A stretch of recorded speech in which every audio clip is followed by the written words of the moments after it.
What's up, everybody? We are back with another live edition of the Ad Podcast. We have Tom Morrissy, the Chief Growth Officer of Noble People, in the house today up in Majestic. It is day 4. We are making our way through it. Tom, thanks so much for coming on, man. Happy to be here. Thanks, Dylan. So, Tom, tell me a little bit about yourself. What do you do at the agency? And what's Noble People's superpower that makes you guys different than everybody else? There's so much to unpack. Let's go. I'm the Chief Growth Officer for our agency, which makes me the sales guy. Of course. And I think what makes it special and why we're here really is we were launched 12 years ago, and our founders came from White & Kennedy and Crispin and Porter, so they were big shops, people, big resumes. They were meaty people inside, very, two of the greatest creative agencies ever. Yeah, and, definitely the most notable.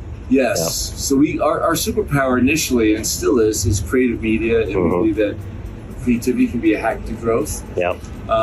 We've had to evolve that over time. So that kind of became, more of a crowded space. But sure. So we like to say, like, creativity is a hack to growth, but it's all grounded in the rigor and interrogation that comes with data and analytics and all the muscle you have to do to actually permit yourself to be creative. So there's a lot of foundational work. We're famous for the stuff that we've done, and we get a lot of awards that usually go to creative agencies for different kinds of media that we've created. But I love it here. It's I probably talk to 100 independent creative agencies every year.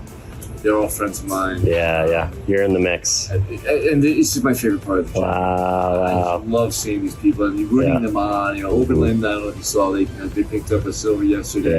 Yeah. They're waiting on these more things. And you're kind of waiting with them going, okay, text me when you're here. That kind of thing. How important are the awards to winning business these days? They're important. We've won Small Agency of the Year from Ad Age nice. 6 times. Wow, congratulations. For different things. Yep. And you get a lot of inbound from that, and street cred, certainly. Statues for the lobby. It's good and bad. Yeah, right. There's a lot to qualify and to sift through, I imagine, when you get a good PR hit, right? Yeah, that's awesome.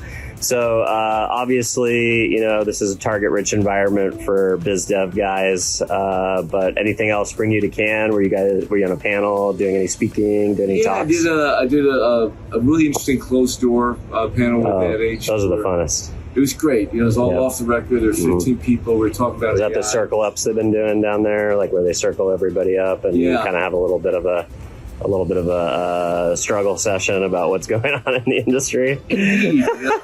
And I walked out of that and I was like, everything everybody said about AI last year was complete and utter bullshit. Yeah, it was all theoretical last year. Yeah. Nobody had hands on keyboard yet. No. Nobody had built a GPT.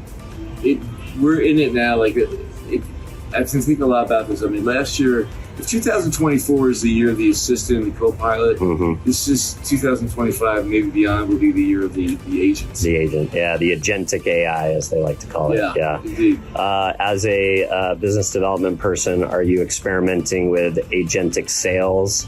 Are you letting robots send email and connect to people on your behalf yet? I have done that. Nice. I send mass emails on my behalf. Sure. Yeah, of course. Which is kind of controversial. Agency growth people are kind of an interesting breed because they're not natural sales environments. Yeah, right. It's a long sales cycle. They don't even like to call themselves salespeople. Yeah, they're biz dev guys. They're biz dev. It's almost like they're embarrassed to say they're in sales. Right. People see me coming 1,000 miles away. They know I'm there to sell something. Yeah, it's good. I think people who are transparent in that way, that aren't trying to hide it, that aren't trying to pull one over on you, I think clients appreciate rigorous hustle and when you try and do things that catch their attention. I think transparency really is key in those environments. Yeah, it's trust. I mean, it's cliche, but it does earn more trust when you're just straightforward. Yeah. Part of our noble people is a double entendre for no bullshit. Oh, cool. Yeah, I was going to ask you what was the origin story, because I always am fascinated by agency brands and how we drink our own Kool-Aid, so to speak, and it all starts with the branding of the agency. So I meant to ask you that, but so I'm glad you brought it up. Yeah, we were originally called Icon 3. Okay. We were financed by Droga 5. When our founders spun off from Leiden. And that was probably the worst name ever. Yeah, Icon 3, it sounds like a ski pass. Seriously, you can go to 100 Mountain, you can go to Hell, you can go wherever you want. But then Noble People, I wasn't there for the naming, but it's also, you treat people nobly, you hope good things happen in the world, and particularly in the media business where media agencies kind of become a bad brand in of itself. Transparency was kind of a massive...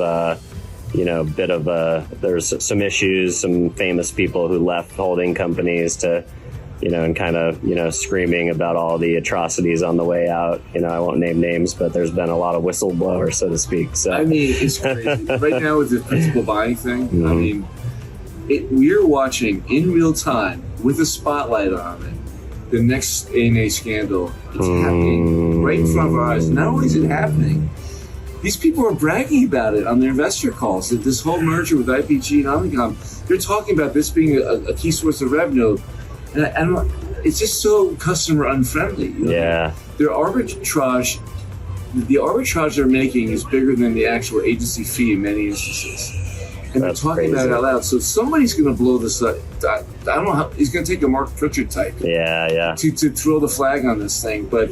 They're just preying on client naivety. Yeah. So they're handing me the bullets to the gun as an independent. Totally. Talk about this all day. Yeah, I love that. No, we should unpack that. Let's.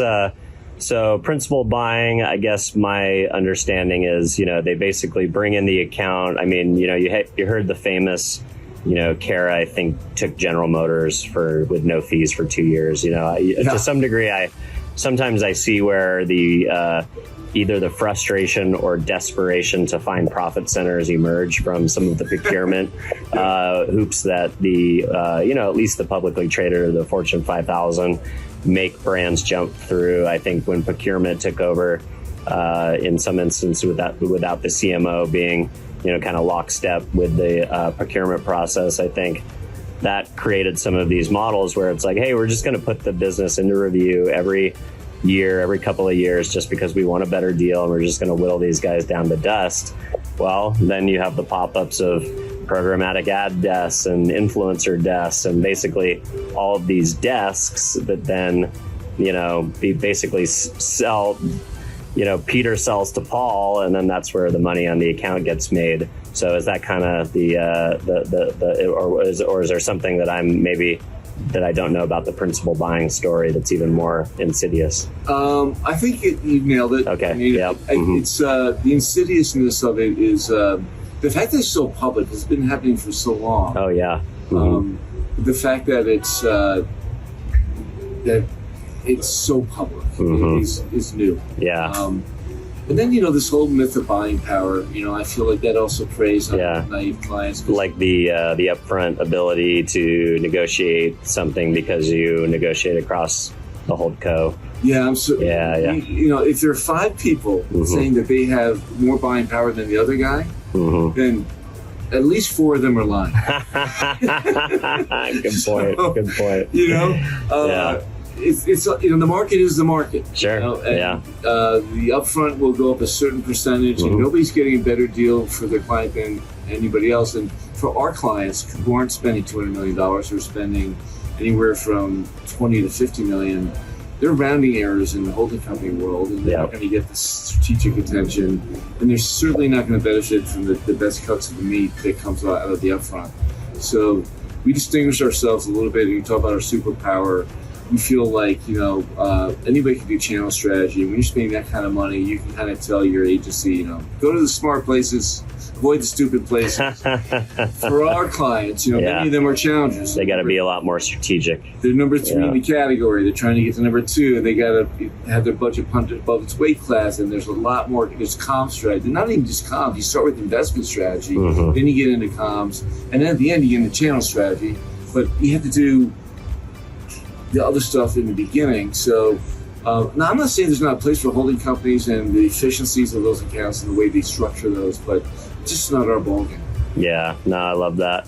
So what are some of the most exciting themes you've kind of picked up from Cannes this year?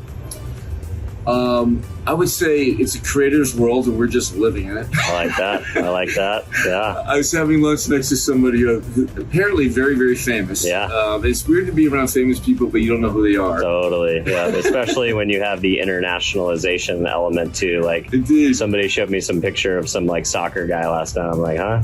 It's like. I was at the female quotient a couple nights ago, and there's a woman who apparently is famous for being tall. Wow. And she was taking pictures, and she's like 6'3". She's not crazy tall. Yeah, right. Like, maybe I could be famous if I was 6'8". Yeah, exactly. For my height. That's but funny. She's, at 1 million followers, she's making a good buck on being tall. Yep. No, you're right. I think, a big theme of, it seems like every company is really doubling or tripling down on their influencer marketing strategy. There's such a wide berth of things that you can tap into, whether it's micro or mid-tier, traditional celebrities or athletes, or we talked a little bit about NIL before we jumped on the camera. And I think, you're seeing some really interesting technology emerge around AI, of course, that's facilitating the influencer marketing channel, whether it's identifying personas and what communities you need to activate because you're a challenger brand. You can't just go waste money. You've got to really think about what circles of influence, if I activated, would drive the most ROI. And then also AI is helping with designing briefs now that get influencers excited. Mm-hmm. So I think a lot of traditional brief builders, when they're sending briefs to a publisher, the publisher's excited anyways because they're getting the opportunity to pitch on a brief. But you send a brief to an influencer, if it's boring, they'll either pass or ask you for a lot of money because they want you to say no, and then they'll move on to the next thing. And the only reason they'll take the deal is because, they made it so worth it for me that I can't refuse, basically. So brief design's important. Think about this, the hottest company on the corset is influential. Yeah, good point. They sold for 500 million plus. Yeah, and then I think Publicis just picked up Aspire the other day for 150 as well. So they're doubling and tripling down on the SaaS plus software influencer plays. Interesting. Yeah. I think the Dieter brothers have done a great job of showing results. It's quantified the value. And I think they led the market in that, which is why they've done so well. Yeah, totally. All right. If folks want to learn more about the agency, if they want to connect with you directly, where's the best place to track you down? I'll stand on the corner and wave my hand. LinkedIn's fine. LinkedIn's Tom Morrissy, good. 2 R's, 2 S's, no E. All right, let's go. Thanks so much, Tom. Appreciate you saying hi. Thanks, Dylan.